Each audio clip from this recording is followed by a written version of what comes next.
Good evening, everybody. I am Ramya, your webinar host. Thank you so much for tuning in for another webinar with us. The topic for today's session is transform software development with design thinking. Now, before we head into the webinar, I would like to take a couple of minutes to tell you all about us, that is Vervin Technologies. So Vervin is an online career platform for young individuals. We curate career resources, provide mentorship by connecting you with senior professionals from your industry and other subject matter experts in various fields who can give you guidance and career advice. We also partner with a lot of companies and host their job opportunities on our website. So please do log on to www.vervin.com and register to be part of our online career community. Now I would like to introduce the speaker of this session. We are very, very happy to host Mr. Chandrasekar Pandyan. Mr. Chandrasekar comes with 30 years of corporate and industry leadership experience. He is currently the Chief Innovation and Knowledge Officer at Mindspree Consulting Group, Chennai. He is a certified knowledge manager and has received the honor of being one among the world's elite 50 most impactful knowledge management professionals from the World Education and Global KM Congress. Mr. Chandrasekar is also a member of the HBR Advisory Council at Harvard University and has facilitated a lot of workshops training more than 17,000 professionals in India and abroad. We are very happy to have you, sir. Thank you, Ramya. It was a wonderful introduction. I'll live up to the expectations.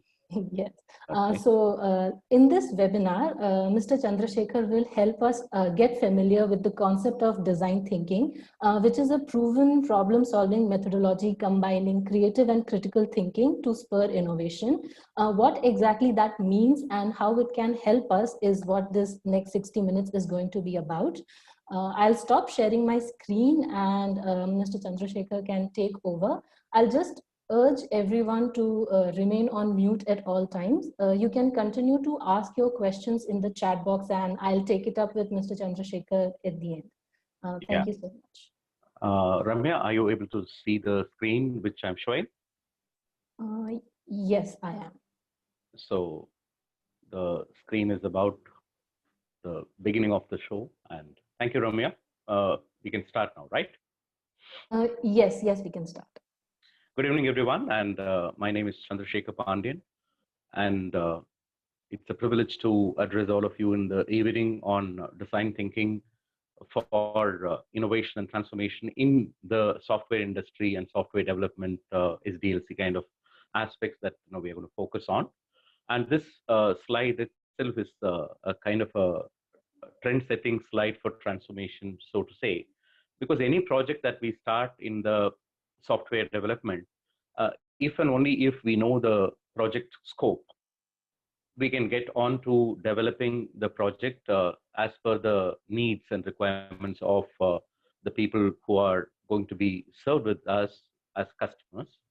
And the stabilization comes after the implementation starts, and then we have to think about maintenance and quality assurance and quality control and quality management and support. So I'm sure that all of you might, Ramya, will you take care of the people entering the room? Yes, I'll take care of that. Okay, yeah, because a lot of admissions are sought. Please I'll take care. Please do. So when it comes to transforming software development, we know that usually we do requirements gathering, and then we try to architect, and then detail design, lower level design, and then trying to code, and then trying to test it and go for deployment, and then maintenance. So what is design thinking, and how design thinking can enable the software development to happen in a little more transformational way is the focus for this particular webinar. And I'm from Mindspree, and I'm into knowledge management and innovation. And I have handled Intel Corporation, 106,000 employees, as the global head of patents and knowledge management and invention services. And I've been head of innovation and knowledge management with business intelligence at Fidelity Investments for 52,000 employees globally. And this is a screen which we call it as a design thinking framework. Because if we say that we are going to transform software development and software related activities that is happening in the IT world to get to change, to get to transform by design thinking, what is design thinking, and what is a framework that we can adopt for design thinking is something that we need to first get into before getting into parallelly trying to map it with how it is possible for us to put this framework into use for the transformation to happen in software development. So first and foremost, thinking. What is thinking? Thinking happens from the brain, and colloquially, people say that think from your heart. And I wish that people don't want to think from the heart because heart cannot think biologically. So whenever people are saying think from your heart, they're actually referring to the right brain of the thinking part that happens with the emotional intelligence, that happens with philosophy, the holistic perspective. And those are all the things that is coming from the right brain, which is making all of us to become thinking someone with an out of the box criteria, getting creative in the way that we do what we do. And the left brain is logical. Like Ramya said, these many number of people have come. These number of people, when they come, we'll start at 4:05. So all these things are logic. The left side of the brain enables us to become very logical and rational. And thinking happens from the brain, and the left brain takes care of logic, and the right brain takes care of the creativity, innovation, transformation, and emotional intelligence and holistic perspectives. Now, where is this project starting, if you ask me? The projects usually start when we think from the right side of the brain, because we want to start a project with a project vision. A project has to have a vision. A project has to have a mission.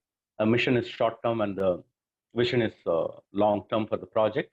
And we will have expectations, goals, and objectives that are divided and distributed along the IT project team. And if we don't have the clarity of what is the blueprint of what is the alignment to the vision or the mission or the expectations or goals or objectives, it is not easy to even start the project successfully.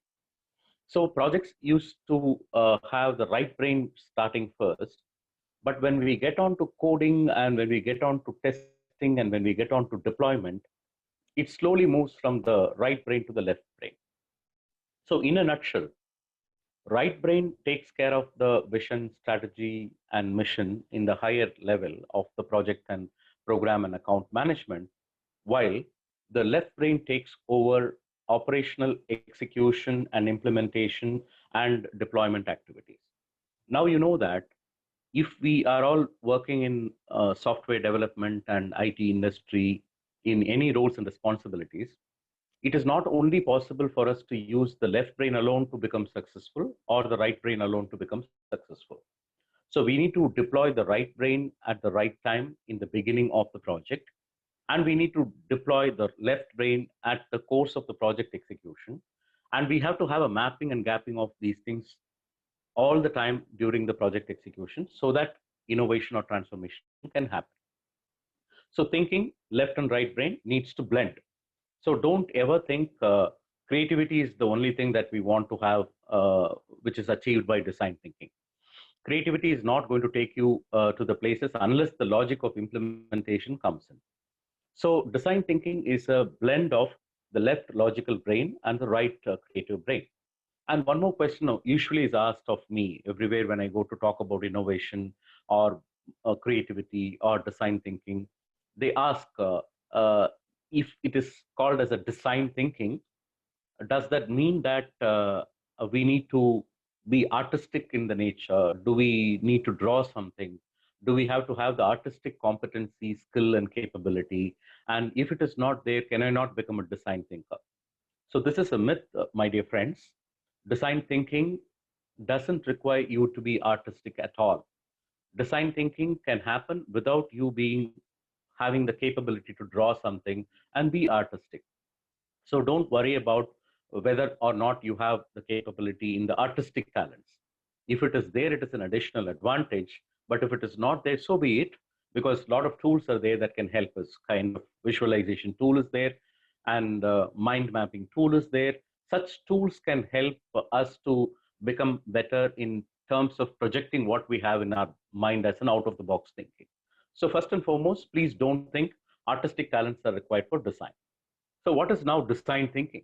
Because thinking is left logical brain and right creative brain. And we said, we can have a blend in design thinking. Now, put together, what is design thinking? Design thinking is defined as to be enabling ourselves to think like a designer who would proactively or reactively try to understand the user or customer or consumer or client needs and try to offer from the best practices that he or she has done in the past, or try to do something creative and innovative in the future in order to deliver results. So design thinking has to deliver results. It is not just creativity. And design thinking, it is not just thinking out of the box only. It can be best practices and benchmarks that you know from your past projects that you have already done, which means if you are hearing a lot of requirements coming in from the client, and if you're thinking a lot of that can be enabled by reusing the knowledge and best practices and the tips and tricks and traps that you have come across in the past years of experience, that is something which is proactive design thinking. Reactive design thinking is one where we do not know an idea, we do not have a solution, we do not know if it is feasible or not, and then we are trying to take it as the client says, and we try to brainstorm and we try to come up with out of the box thinking, and we try to come with creative thoughts and make that creative thoughts to be put into a plan for execution and implementation. So design thinking in a nutshell is to enable our own brains to think like a designer, and sometimes proactive from the past knowledge and wisdom, sometimes reactive and getting into thinking different and thinking fresh and thinking out of the box, and then to get a solution that can be giving the results expected by the client. And there is something called lower order and higher order thinking skills, which is remembering, understanding, and applying is lower order thinking, which all of us do. Remember, understand, apply. We all do it because we remember what is right or what is wrong. And we also understand what to pick from what we know in the present situation. And we try to apply it to get the output or outcome. But we can go beyond that in design thinking. Higher order thinking skills is analyzing and evaluating and creating some choices. So in a nutshell, lower order thinking skills is remembering, understanding, and applying, and higher order thinking skills is analyzing, evaluating, and creating something new. And see the framework that is there in the screen that is shown there.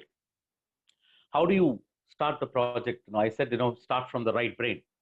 The right brain is thinking fresh and thinking creative and thinking with emotional intelligence, thinking with holistic perspectives. We need to empathize with the people, internal stakeholders or external stakeholders, consumers, customers, clients, whoever it might be. Enable people to be first given respect as human beings. Human-centered design is what it is called. Design thinking is always referred to as human-centered design. So human-centric design is all about when we give a solution to people, human beings are going to use it. And if we don't listen to them, if we don't empathize with them, if we don't analyze the requirements, if we don't probe them and to get to the point of what is that it is really needed, then we are not doing empathizing well. In fact, in an interactive session, I would have asked what is the difference between sympathy and empathy. And I'm sure you will know sympathy is to feel for someone, but empathizing is to put ourselves in the shoes of the other person and then trying to also work along with them to work out a solution that can address their problems or concerns or expectations. So empathizing is something which is the first process step or the space of design thinking that we start with. So learning about the audience. Then we need to really come to what you all in IT industry in software development, we call it as SRS, we call it as requirements, we call it as desires. we call it as systems requirements, software requirements, and we call it as use cases. All these things are business requirements. Now, the statement of work, the statement of purpose, and the statement of the contract that we are executing with any client, if it is not clarified, we do not have the definition clear. Believe it or not, in many, many places I have seen, project managers and the teams are saying, the business development people gotten the contract and then they have not discussed with us about the time, cost, quality, and the scope, and they have signed up something for some budget, but we are not able to execute it according to the timelines or according to the cost and budget or according to the quality requirements. If you go closely to understand what has happened as a problem, the problem has been not listening to the documentation to be done. For that, listening is not happening, empathizing is not happening, analyzing is not happening, and probing is not happening, because business development people could probably try to think that it is easy, it is possible, this number, this cost, this timeline, we can get it. So definition, if it is not clear, you cannot get a lot of good ideas. So in fact, I usually feel, even if you have the best people in the room, if you are not having the right statement of work known to the people, you cannot ask them to get ideas. So ideation can start well only when you know what is that you're giving ideas for. And ideation cannot happen well if you don't give clarity to the people what are the requirements and what are the desires of the clients. And prototyping is something which we will have to think about, making solutions from ideas and trying to take it up to the proof of concept, pilot project, or quick and dirty prototyping. Don't think dirty is the wrong word. It is also referred to as low fidelity prototypes, which means prototyping is done with an expectation that everything is going to go right. And testing is done with an expectation that everything is going to go wrong. Because testing is done for risk management, prototyping is done for proving that we have good solutions. And my dear friends, design thinking is all about this framework, which this time now, if I see it is 4:20, and I'm not offering you a cup of tea or coffee, but I'm offering you this EDIPT, EDIPT. E stands for empathizing, and D stands for define, and I stands for ideate, and P stands for prototype, and T stands for testing. Now, this is the framework from Stanford Design School, and I'm not getting into much of history of design thinking because it is a short session. We have IDEO design thinking framework. We have ICF framework for design thinking. We have UK Design Council framework. We have IBM framework. We have Infosys framework. We have Cognizant framework. We have many different frameworks for design thinking. But my dear friends, the pioneer in the world across the globe to follow is Stanford. And Stanford has a design school per se for design thinking. And a lot of different stream students come into learning design thinking. And that proves that design thinking is industry agnostic. It is not only meant for IT. It is not only meant for software development. It can be put into use for any different industry. And that is the point of connection with software development. In software development, I'm sure some of you are in BFSI sector doing software development for them. Some of you are into business analytics and research projects for some other companies like Goldman. And some of you might be doing projects for Intel Corporation or Google or Apple. What I'm trying to say here is your software development, your business analytics and research, your operations, your maintenance of the software, of the product, of the system is not confined to one particular industry. Though you might say it is software development and IT, but you are actually cutting across different industries and you're offering your services. You're offering your products. If you're in SAP, if you're in a product company like Ramco Systems, or if you're in any product company for that sake, you need to really think about products to be delivered to the potential clients, who you are going to position it. So EDIPT is the model that you can very blindly you can follow. That's what I can say as an alumni, as a person who has been master design thinking evangelist from Stanford. And we are not talking about any particular industrial design thinking software here. We are not talking about the software of design thinking. We are talking about how we can enable human beings like you and me to think like a design thinker and to contribute to the project. I'm not talking about any particular tool here. And probably the question that came from someone, uh, mind map is a tool for enabling you to put what is there in your mind. And mind map has a lot of different toolkits, from different companies, and that's not something is the area which we are going to focus today, but we can talk about it later. You have my number, you have my email ID, and I can be of help. So EDIPT is the design thinking framework, which is across the globe, which is very popular from Stanford Design School. And I'm a master storyteller, and I'm a design thinking evangelist from them. So that is the slide on design thinking. So any questions, definitely know you can actually put it across and it will be curated and we'll address it in the little moment after the uh, presentation is done. So moving on to this slide, which is absolutely a slide that you all know, which you all like it probably because blend the right and left brain for IT innovation and transformation. And many of you will know that, if you have a Richard Farley book, it is called Systems Development Life Cycle. And then we always use it as Systems of Software Development Life Cycle. And we start with the system requirements analysis, and we plan for the requirements and desires, and we try to get into the feasibility check, and we need to get into detailed design and low level design, and we get into coding development, and we get into QA, which is QA and QC and QM, which is testing, and then we implement, we get onto the operations and maintenance. So this is the classic SDLC model. I'm not going to take much time on different models like waterfall and V and all those things. But when you're in IT, when you're in software development, this is the kind of the flow of the SDLC that happens. But closely take the look at the left side of the slide, in which I have put requirements gathering. Imagine that you do not have the requirements gathering phase, which is the 0-1 system requirements analysis and planning. Imagine if it is not happening right.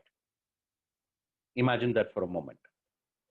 You cannot understand whether it is feasible or not if you don't even understand what is the requirement.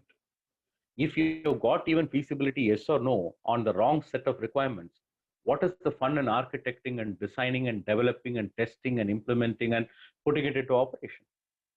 Because in a classic waterfall model, you try to wait for the final moment of operations and deployment to get the user acceptance or user non-acceptance. But we need to think about agile kind of a thing. We need to think about requirements flowing in. We need to think about trying to make people go through the SDLC model with an iterative approach. But think about requirements gathering. That's the main phase in the software development. Think about used case and use case. Used cases are cases that we have done in the past projects and that we can pull out and reuse it. We need not have to reinvent the wheel. I'm talking about knowledge management and business intelligence here. If you have the repository of reusable code and knowledge management takes care of that in your organization, you will have the used case repository. If you do not have the used cases that you have been using it in the different projects so far, you need to develop a use case repository. The use case repository is the business requirements converted into a flow, and what will be the exception, what will be the norm, and what will be the output. And it is like a supply, input, process, output, and customer or consumer. You need to think about what are the use cases in the business that you are going to help develop a software. And once that is there, definitely you will go to a focus group kind of a session where multiple subject matter experts are going to be together, and they will be trying to brainstorm, and they will be trying to have observations and best practices, and someone will come out with new thoughts and out of the box thinking, because the human centered design is always like, when I give an idea, you can get a better idea. But when I ask for an idea, usually 90% of the time, you will get it from whatever you know from the past. And that is called used cases. But if you're not able to recollect anything from the past, but you want to do something new and fresh, that's called thinking out of the box and creativity. And please appreciate, creativity is different, invention is different, innovation is different. Don't try to confuse along these words. Creativity is to have a theme or a topic or a problem or an expectation or a goal or objective, and coming up with out of the box ideas or crazy thoughts, options, alternatives, and different possibilities of addressing those particular requirements. That is creativity. But creativity is just a starting point. If you think that you will put those creative ideas into enabling it to become solutions first, architecting and designing solutions, and the solutions are deployed for customer requirements, and the customers are reaping benefits and returns on investment, once that is deployed and returns are seen, then you are commercializing your creativity. So commercialized creativity is called innovation. And what is invention in between? Invention is about when you have done something in the creative thoughts and out of the box ideation, you want to patent that particular idea because you think that you're the first person probably in the world who have thought about that something new. And you're thinking that me and my organization, my team should have the names for the patent. And you file the patent either in US or in India or in any country. And why do you file a patent? You want to really make the world know that this patent is belonging to us. When a patent is there with you, then it is called an innovation which is yet to happen, but an invention is patented already in the patents office. And please understand one thing very clearly. All the patents of all the offices, all the different organizations have not been put into use already in any product and service. It will be gradually and in a milestone based approach according to the vision of the company, it will be put into action. So invention is something where you file a patent and you will either use it for your own products and services later. That's called innovation then. And if you are not using it, you can even make others use it and get royalty of the patents. You're copywriting it, you file royalty, you have patents. And I'm from Intel Corporation, where in the days when I have been there, we had an 8 patents per working day as an average. 8 patents per working day. And 13 patents per working day was the average at that point in time for IBM. And IBM was 3,56,000 employees at that point in time. And Intel was 1,06,000 employees. So Intel was kind of number one in the filing of patents in the different countries across the world. So when I say filing of patents happen, that is something where you have observations, you have out of the box thinking, and you have all those things put into action, and then you have a product or service. So the observations lead to getting client interviews and customer interviews, doing surveys with different sample set of audience, and even joint application, which is again a kind of an agile scrum kind of a methodology. And you have breadcrumbing views and dummy prototypes and all those kind of interface analysis. And then you prototype it to make either to be tested for alpha, beta, gamma. All these things, my dear friends, you know it. It is not something new. This is systems and software development I'm talking about. But now think about it. We talked about EDIPT in the last slide. Empathizing, defining, ideating, and prototyping and testing. So what's the fundamental flaw in this, or what's the fundamental good thing in design thinking? There is nothing flawed, there is nothing new. But a very good focus of empathizing is important, which is not clearly coming. Where is that clearly coming? It is systems requirement analysis and planning. Analysis is a logical activity, but empathizing is a activity from the right brain. Absolutely. Dheeraj, NPD is actually a focus of many manufacturing and many IT industry also. And for new product development, absolutely design thinking is a way to go. And it is only trying to make us to think better.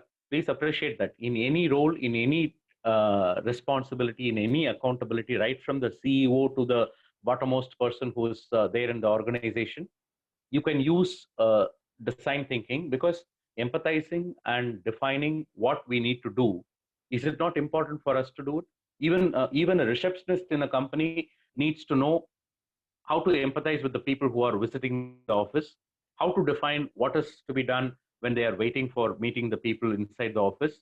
So I'm only trying to say, my friends, design thinking is not only for software development, but design thinking is very closely aligned with software development. Now you can see that. So in the systems requirement analysis and planning exercise, that is 01, which is in the picture in the right side, you can actually empathize well. Empathizing is possible when you listen, when you engage, and when you analyze, and when you probe. And listening is deeply understanding and then trying to responding. It is not just simply trying to think about hearing. Hearing is actually something where you're quiet and you may react, but don't stop at reacting. Get to understand and then respond. Now think about it. Empathizing is very clearly giving benefit to the 0-1 step of your SDLC.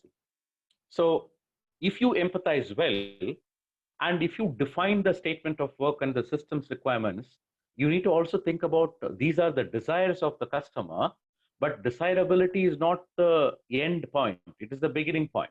You need to think about whether it is feasible or not for us to do it, and whether the budgets and other things are available in infrastructure and licensing and IT tools and techniques.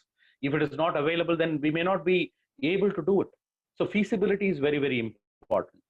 Desirability, feasibility, and viability of the business. If you don't check it, you cannot get into ideas in the design thinking, EDP framework ideation. So now I'm comparing these two things in parallel. So feasibility check when you do it, and when you're trying to get into designing, that is when you will want to have more ideas and more solutions, because you want to get brainstorming there. You want to get into knowing how we will implement this, and you will try to code it and develop it. And when you're coding and developing, you'll take plan A, plan B, and try to do different ideas and try to get into brainstorming about feasibility, desirability, viability, cost, quality, everything. And Richard Farley book, if you remember, there is a one full sheet. If I remember, in those days, I'm a computer engineering person. By the way, Bharathidasan University ranker. And I mean, I just remember Richard Farley book, software engineering. The elities of that is something which we need to think about. So Manjula, your question will be taken in a short while from now.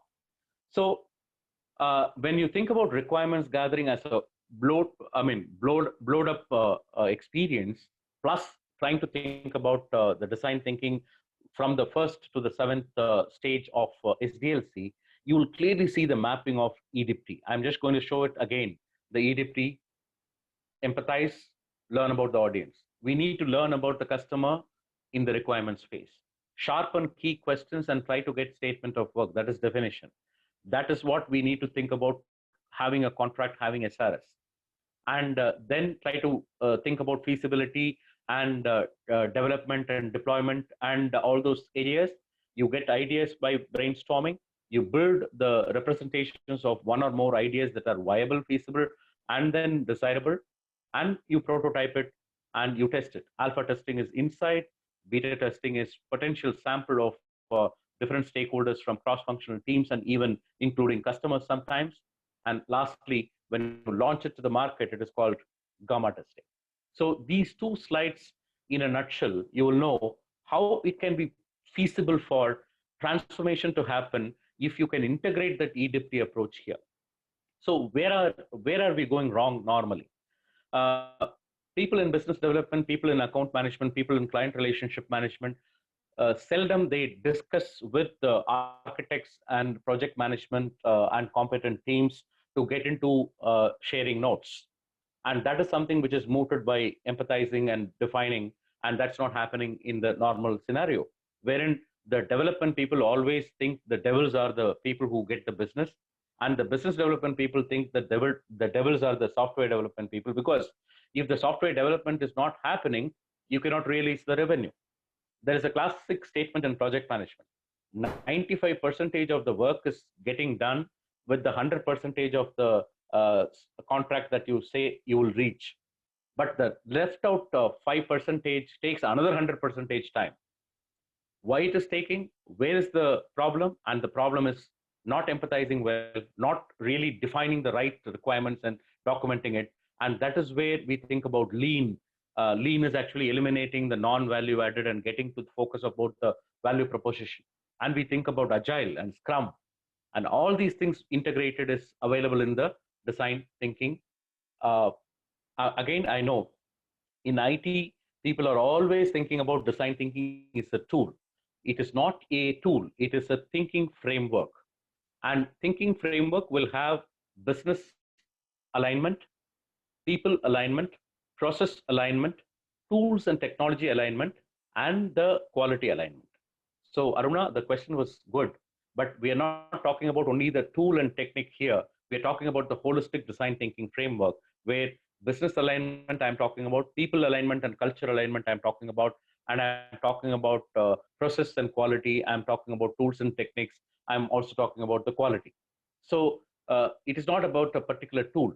There is no design thinking one tool which is available in the market.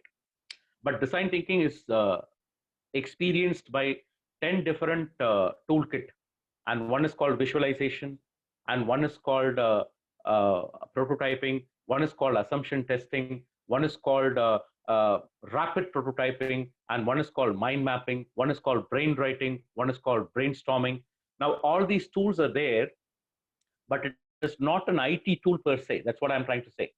There is an IT flavor of the tool, but it is not just having an IT or a tool license that will get you to do design thinking. So that's something which you have to think in mind.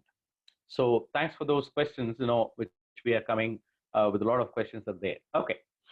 So quickly, design thinking is something which you need to really think about, blending the left and right brain, which I said it.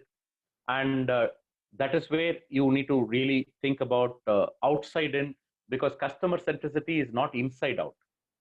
Inside out is, me, my team, my department, my project, my program, my account, my company, my location, and so on. It is all me. But inside out is not good in design thinking. Outside in is good. Outside in means, if at all you want to have a systems development or software development, and if you are listening to the customer, if you are customer centric, I can bet you have heard about customer service, you have heard about customer relationship management, CRM. A lot of tools are there for CRM. You've heard about customer experience management, but CXM, the experience is 80 percentage people and culture and how human beings are being taken care of, and 20 percentage is IT enabled. So it is not a kind of 100 percentage only IT tools that can take care of design thinking is the answer. So customer centricity is outside in. So when you have outside in, please understand this. Empathizing means you are framing the problem, you are getting into persona mapping, customer journey mapping. You are trying, and again, customer journey mapping, customer visualization, customer empathy map, that is also a tool. But to draw it, you can have something in IT. But to visualize it and to brainstorm it, it is about practically doing it in the room, and it is not going to be enabled by a tool. So there is no magic here. It is 80-20 percentage when you think about hardcore IT tools that is helping design thinking. So, okay, I think probably the question design thinking, any tool comes from, I think, I did a project in case tools, computer assisted systems engineering. So those days in 1986-90, I had algorithms given into the program to generate C or C++ programs. Algorithm will be taken as an input in my project, and it will be ejecting and outputting the C or C++ programs. Probably something like that is what is there in the questions of the people like Aruna and others when you're asking what is the tool which is available. But we're talking about predominantly in this room how the transformation and innovation can happen in the software development across different facets. And we're talking about business and other phases that I said. So journey mapping, service mapping, absolutely. Vidya Shankar, kudos to you. Your observation is absolutely right. Emotional intelligence, crucial conversations, situational leadership, all these three with analytical thinking, problem solving, and decision making is absolutely important in design thinking. So design thinking is not just one subject. It is a combination of many subjects. So probing, listening, we talked about it, and asking for, I don't get it, can you elaborate, can you enumerate, and can you get it? And developing hypothesis is important. Learning, unlearning, and relearning is equally important. And being transparent with people and human centricity is important. And I'll tell you one thing. I'm also a computer engineer turned into management, but my humble point of view to people who are technocrats in this room, in this virtual room, we usually have to start talking a little better with communicating, influencing, persuading, negotiating, and don't just give up. Because many of the times I've seen people in technology and technical areas, they are very sound and their brain and mind is very sound, but they laugh within and they don't talk and participate sometimes.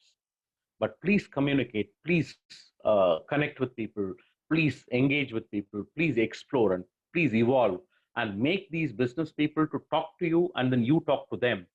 Develop business pitches for your ROI. In many cases, I know technical people have a lot of good ideas, but when I ask them, can you develop a ROI framework for this? Can you develop an elevator pitch? Can design thinking work with any age? Yes, it is possible to use it in any age. And just a point in case, my son and daughter were studying in Padma Shishadri, and then 12 years back, I was having third standard people taught with design thinking, and we had fun.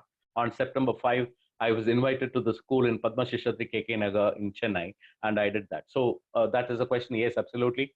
Any age can use it. But first of all, let us understand and let us accept that we have full brain. We have full brain, left and right. Left is logic and right is creative. So how can I, as a software developer, use it? If you listen to what is actually the requirement, and if you understand what is the end output or outcome, and if you understand what is the result that is going to be needed by the customer, and then code it.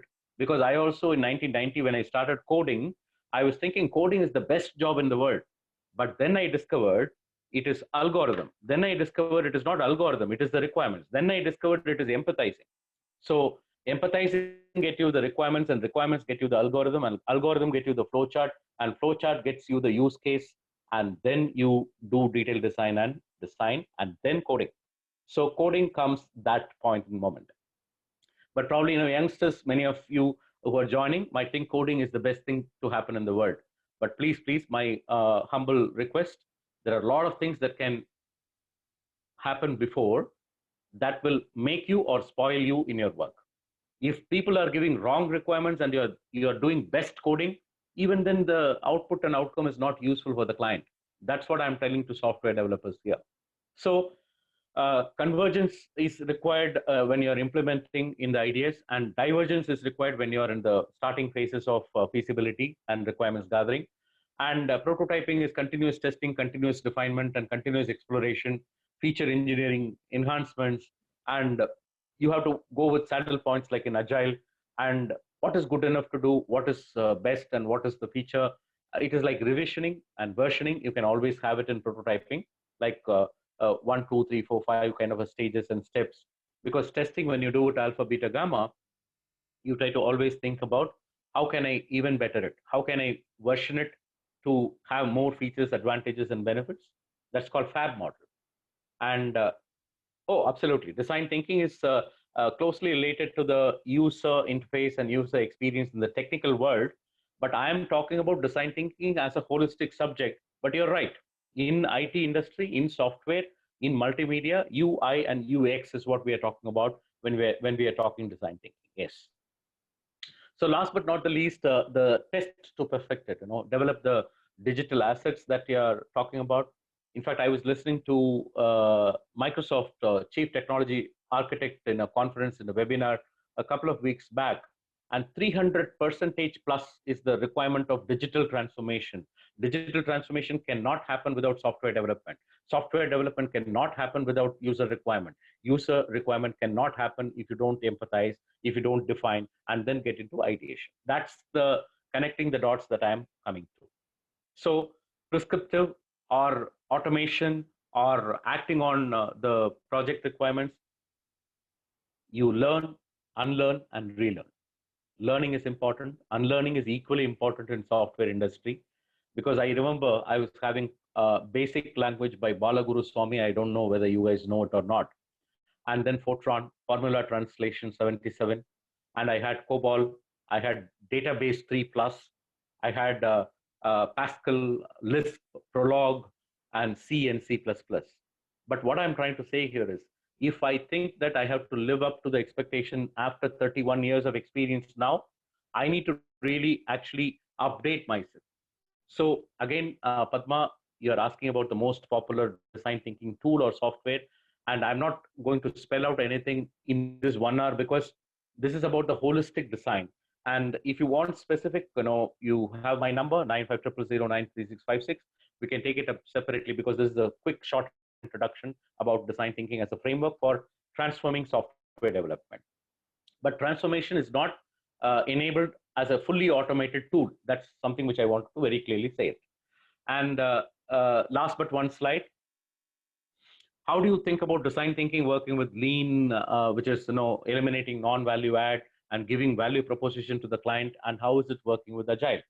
So defining the challenge, observing the people, forming the insights, framing the opportunities, all these things are nothing but systems requirement. Yes, Manjula. uh, ICF, the Washington City, had something called Inner City Fund.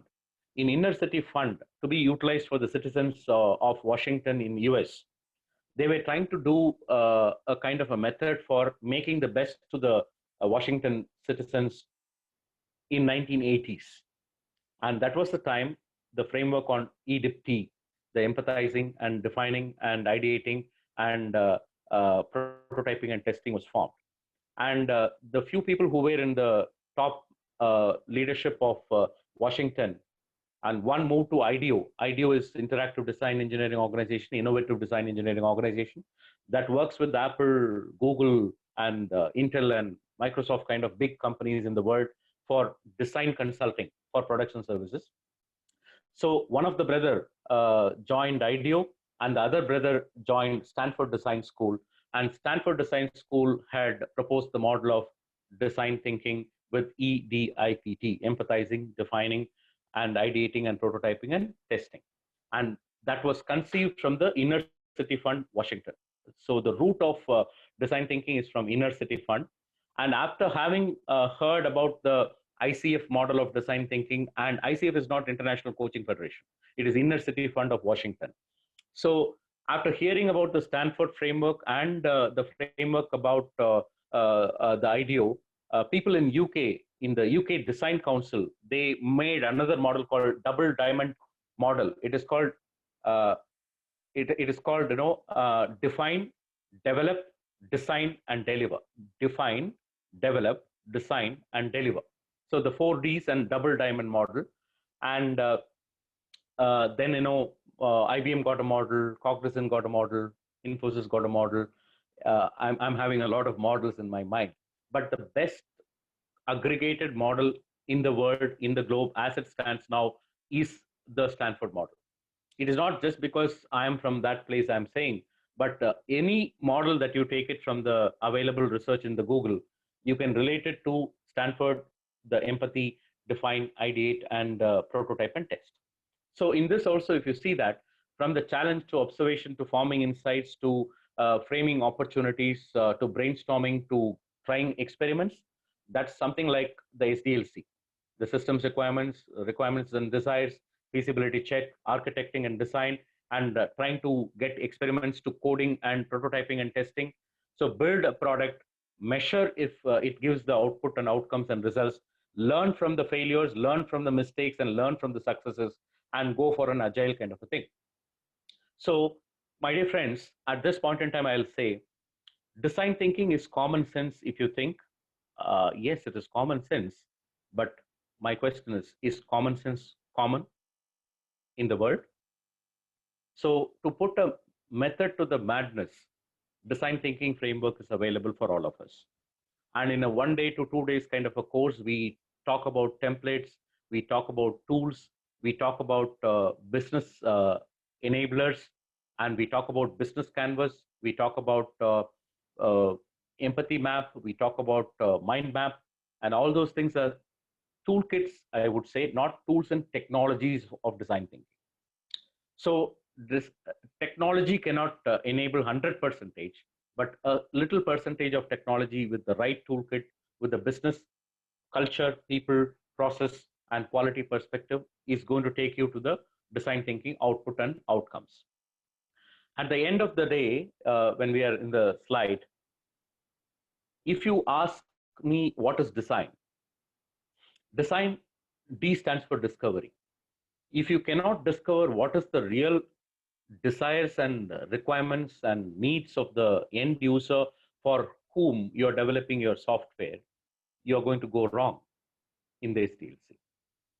If you have discovered, but you have not evolved it to become better, because you have best practices from you have done a lot of projects from your past, and you're trying to think about using it in the future, and you're trying to evolve, engaging and exploring and evolving requirements with a statement of work and statement of purpose is important. And S stands for strategizing. And strategizing is having a blueprint for your project, having a blueprint for your development or SDLC, and trying to then think about what is the product or what is the service or what is the maintenance that I am thinking about innovating. Innovating starts with creativity. Creativity can get into invention if you file a patent and stop there, and later you can use it, or anyone who uses it will pay you the royalty. And innovation can happen only when you commercialize your creative idea out of the box thinking into a product that gets you revenues and profitability and return on investment. But once you have innovation and okay, design philosophy and design thinking. Design thinking is enabled by the design philosophies of different organizations across the world. So the design philosophy is the base which is obtained from different ethnography and geography in the world, and then it is available for people to put into use. For example, if you think about CMMI, if you think about PMP, where is it coming from? It is not coming from one person, by the way. CMMI or PMP, body of knowledge area, it is all about actually aggregating the best practices of the global project managers and program managers and account managers. So the same way, design thinking is not with any one particular organization. So for example, SCI, CMM, we say, Software Engineering Institute Capability Maturity Model. CMMI is Capability Maturity Model Integrated. And we say about PMP, Project Management Institute is having the PMBOK, and Business Analysis is BA-BOK. But at this point in time for design thinking, it is not the only model anywhere. Multiple models are there, multiple frameworks are there.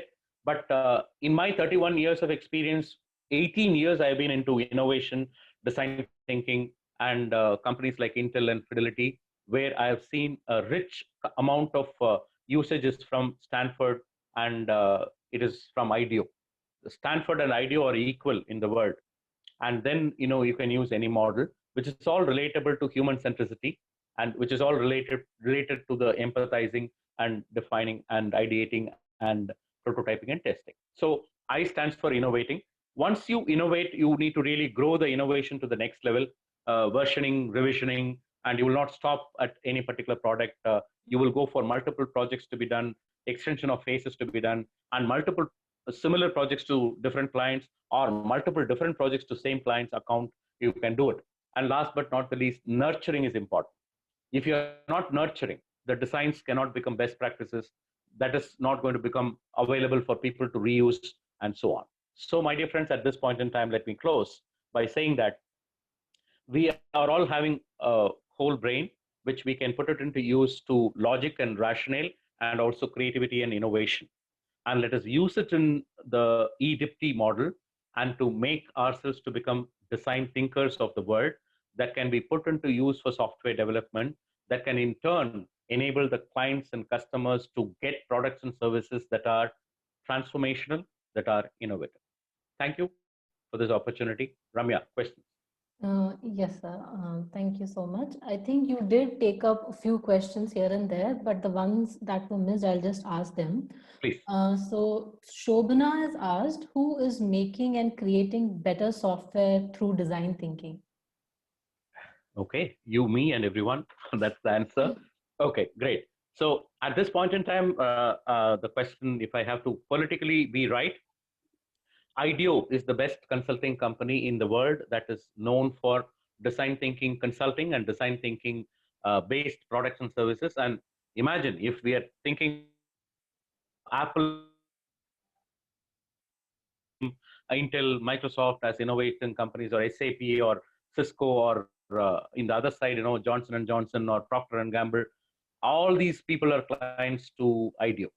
So IDEO at this moment of truth is the best design consulting firm, I think probably the person in the HR should take note. The person is going to move to applying for IDEO. All the best for the question. That's IDEO at this point in time. Okay, in India,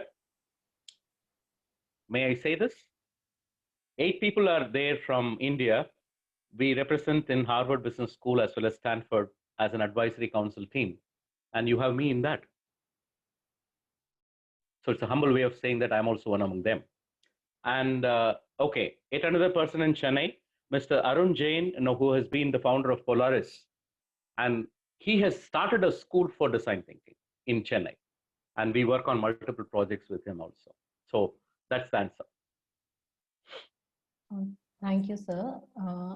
Dheeraj had a question earlier that is design thinking approach suitable for new product development or services environment alone, or can we use it to improve our everyday contributions to software development? Absolutely. The answer is there in his question itself. It is for any work, any industry, any product, any service, any maintenance, any operation, design thinking can be put into use. I simply say the answer again. If any role in any company in the world requires our brain to be put into use, if the brain is the prominent helping to the role and responsibility functioning, and if you think you need to put the brain into optimal use, design thinking is the best way. Which means it is not a hard work, it is a smart work, I'm trying to say. Anything that you think about competency and skill and using your brain, design thinking will enable using it in the best way. And in a sideline, you can even take care of your wife with design thinking, because I take care. That's Great. emotional intelligence. Yes, sir. Yeah, I cannot shout it out because the wife is there outside, no? So, all right, okay, go ahead, next one. Yes, sir. So Manjula earlier had a question that her organization has outsourced work to smaller vendors. How can they integrate their ideas in the, design thinking, as there is a lot of disconnect? Absolutely. The answer is again there. The disconnect is what is actually going to be addressed by design thinking. The disconnect is there is what we are also saying, which means people are not getting interviewing time, talking time to have focus groups and trying to interact with people who are the real end users. And this design thinking as an approach. And believe it or not, my dear friends in the room, in the virtual class, the template is just 8 pages, my dear friends. But the template is available as Creative Commons template in the industry. But people are not using it. What to do? 8 pages of the template of the design thinking, if we can document it, our work can become better. But the 8 pages to be documented, it requires us to practice design thinking. So that is where the point is.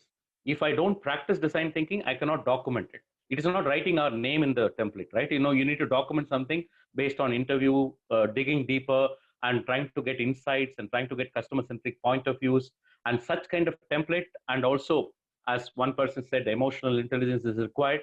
If we deploy all these things, and the one best requirement for design thinking is communication skills. Influencing and communicating and engaging. I call it a SPICE: strategy, plan, influence, connect, engage. These are in that particular order. If the strategy is not given clarity, my dear friend, you cannot plan. If you're in the first line management or supervisory, you cannot even plan if the strategy is not clear. And if you don't have a plan, and if you're a supervisor, if you have to take work from 10 to 15 team members, you cannot influence them.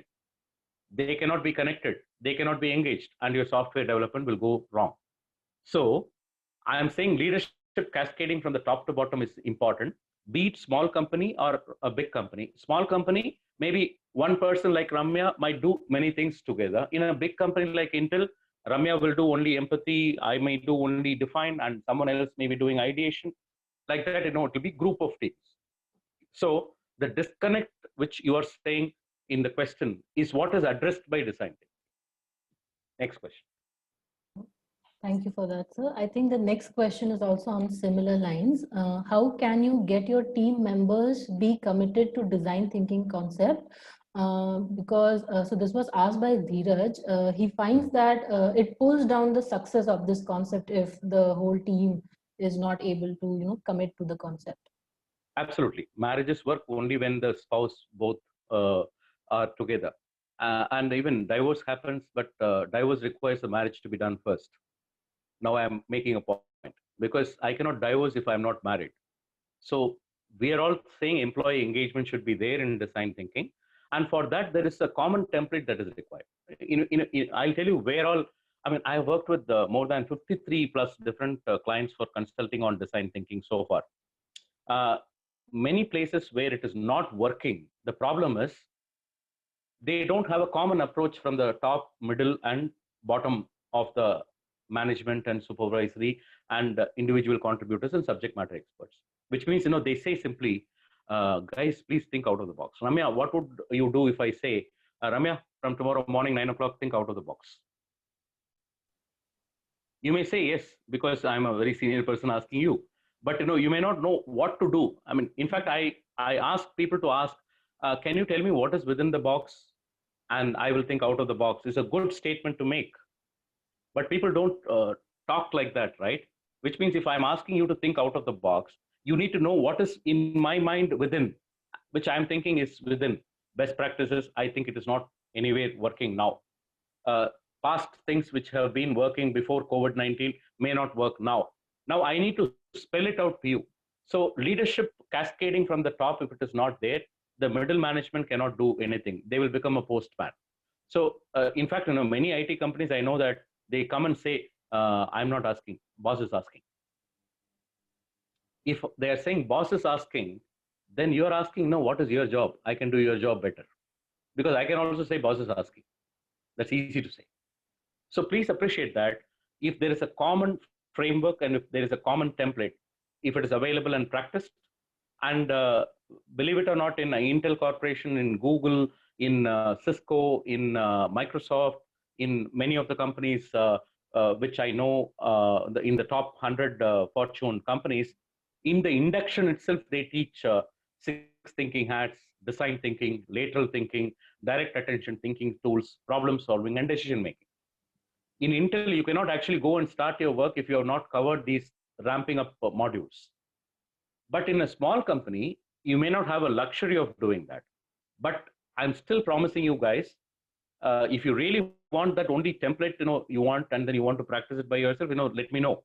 I can probably share the template. But the template is just possible to be put into use if you know the design thinking framework. And that's the answer, Ramya. Any other question? Yes, sir. We do have a couple of more questions. No problem. I'm available if the participants are available. Yeah. So another question, this was from Vamsi. He asked, agile versus design thinking, what is the difference between the two? And then like, who will be the scrum master? Okay. So this is where the politics come into the picture. In fact, I know in many companies, the fight is between the quality team, because the quality team says that Kaizen, continuous improvement, and business process re-engineering is owned by us. The quality team claims, the quality assurance and quality control and quality management team claims, Kaizen, continuous improvement, is owned by us, and business process re-engineering is owned by us. And there is this team in technology, the IT team. They claim that the portal is owned by them. The document management, content management, business intelligence, and portals of business analytics and research is owned by them. And there comes this HR people. They say that recognition, rewards, awards, and the culture and people side of the project is owned by us. And now coming to the question that you asked, who's going to be the scrum master? A good design thinker. You can be, I can be, or anyone can be. So don't think design thinking is a team. That's the answer for that question. Design thinking is not a team. In fact, in Intel Corporation, 95 members were in the innovation and transformation team, and 95 members belong to 17 different business units. It is not 95 members were reporting into me. I had only 13 people reporting into me, and all the other people were from different business units and different functions. The question that was asked, the answer is, who's going to be the scrum master? It can be even by rotation. Sometimes, it could be from an innovation team. Sometimes it could be from a transformation team. Sometimes it could be from a HR team.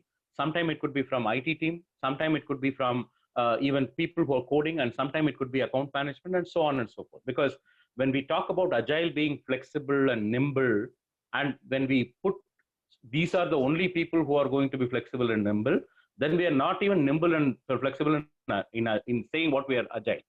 So the slide is there, building and measuring and learning. It can happen with any of the team members. But I'll tell you one thing, agile being very approachable, flexible, nimble, you should not worry about who is the scrum master. And for different companies, if even external person like me, we have been actually taking up that role. And it could be senior people who are in the project management. It could be senior people who are from the client relationship. So my point, the simple answer for that question is, any person who is a great design thinker, who can actually empathize and define and ideate and find solutions for prototyping and testing, can be the Scrum Master. And there is no qualification for design thinking, but for your understanding that we have a full brain and we can use it. Thank you for that in-depth explanation, sir. Another question is, design thinking sounds similar to product lifecycle development. So what is your advice to product managers or product owners? Absolutely. The question is something which I addressed in NPD. New product development goes with a lot of research, goes with a lot of proof of concepts and piloting, and then goes for prototyping and testing. So that is absolutely something which is in a framework that is available in design thinking. And please appreciate, my dear friends, there are 10 different toolkits that are available. I didn't even mention all the names in this particular 45 minutes. So there are 10 different toolkits that are available, right from the business canvas to visualization to assumption testing to concept to clarity to and learning launches to design ramps to many different toolkits are available. So if those toolkits are absolutely followed, it could be NPD, new product development, or it could be a project development team also. And I'll tell you one thing, if you're a product development team, it is much more sacred and important for you to follow design thinking, because you don't have a set of people who are customers for you to define requirements. You need to go conduct events, you need to go get benchmarking, you need to go get perspectives, point of views, and worldwide, you may have to run, like Microsoft runs a lot of events, Intel runs a lot of events, and they collect requirements, they collect samples, they collect desires. Because a project team may have a client on the other side giving requirements, but a product team, imagine SAP, I didn't give any requirement. Did you give any requirement? Imagine Windows 10. Did I give requirement? Did you give requirement? No. So absolutely NPD people have to be proactive design thinkers. They are very good in research. They are very good in benchmarking. They are very good in accepting a baseline for their project, which will get a product as an output. So it's absolutely relevant is the answer. Thank you, sir, for that answer. Before I ask the question, I saw participant raise their hand. So, guys, if you have any more questions, please put it in the chat box, and so we'll answer it. So please put it in the chat box. Yeah. So one last question that we have for now is: will machine learning in future make design thinking process obsolete? It may not make design thinking process obsolete. And that's an interesting question. Anyway, whoever is asking the question, can he or she imagines who's actually developing machine learning automation? Is it human being or is it a robot? Companies in the world that are into machine learning, artificial intelligence, and all those, it is only the human beings like you and me. We are in the product development, we are in the project management. If you can agree for that point, it is only human beings that will be developing, but the intelligence is going to be integrated in the machines and robots, which means more and more common designs can be formed out of machines and artificial intelligence and automation. But again, automation is not happening without human intervention in the initial days, right? It is like if a chess champion is going and getting defeated in the IBM computer, the IBM computer had his own moves and also the moves of others. And hence the machine is actually defeating the person. But think about it. If you're not programming it, if you're not capturing the data, if you're not putting the analytics, if you're not putting the research, the business analytics and research, if you're not putting it by capturing it and then making it available in the algorithm and then translating into a software, then it is not going to do it. But again, one point is clear. One size doesn't fit all. That's my point. So for example, someone who asked the question is thinking that there'll be a computer and in which Ramya will go and say, I want a better washing machine, and it will give a washing machine design. And I will go and say, I want a better home, and it will give an architect of a home.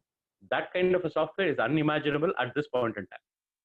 But what do I say now is, yes, there is a software architects are using it. There is a software people who are in medicine field is using it. You cannot integrate all into one is my point of view. So automation is happening, and machine learning and business intelligence and analytics and research is absolutely happening, but it is also directed, developed and deployed by people like you and me, human beings. Okay, was that the last question? Yes, that was the last question. Thank you for answering. Folks, just before we close this session, we really want your honest feedback. So I'll be launching a poll. Please take 1 minute. It will not take more than that. Please take some time to, just give your answers. So that it will help us come up with better session and plan for future sessions, right?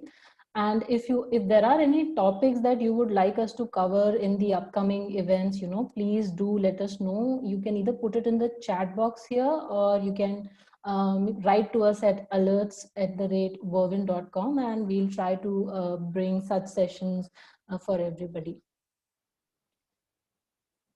I'd also like to thank you, sir, for taking us through this concept.